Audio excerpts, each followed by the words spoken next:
أعتقد ستكون المدرجات مشتعلة من خلال المؤازرة الجماهيرية لجماهير زاخو لفريقه في هذا اليوم. الزوراء للوسط، إبراهيم سعادة، عملية تغيير اللعب لمحمد أبو حشيش. محمد يحاول يمر، مدافع اليسار للزوراء، يحاول يلقي الكرة داخل منطقة الجزاء، خطير، جول النوارس. النوارس علي يوسف، علي يوسف يحلق يحلق يحلق يحلق، وراسية رائعة من علي يوسف يسجل هدف أول. الله الله الله الله، هدف روعة روعة روعة. علي يوسف يكرر ما فعله في مباراة الإياب، يسجل الآن في الذهاب ويسجل هدف روعة في مرمى نادي زاخو براسية علي يوسف. الدقيقة 21، الدقيقة 21 بالمقاس، أبو حشيش على راس علي يوسف اللي يسكنها في شباك زاخو أمام فرحة جماهير الزوراء الحاضرة في ملعب زاخو. لاحظ الإعادة، لاحظ الإعادة، لاحظ الارتقاء، لاحظ الوصول إلى الكرة، لاحظ أبو حشيش، أبو حشيش، أبو حشيش على الراس، على الراس. أوهو،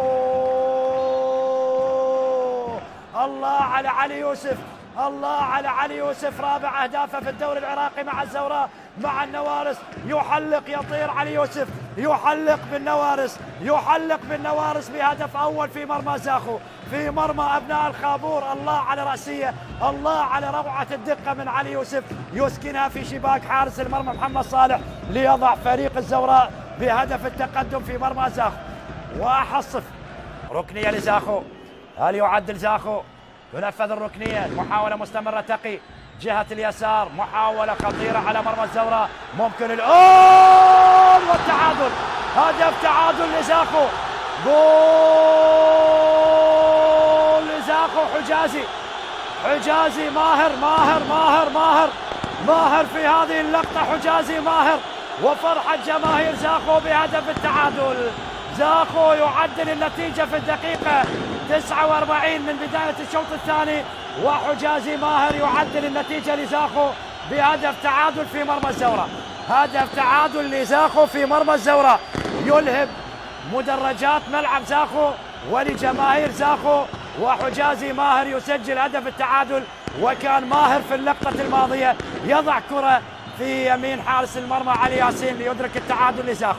لاحظ الجماهير والأفراح تنطلق على مدرجات ملعب زاخو بهدف التعادل في مرمى الزوراء.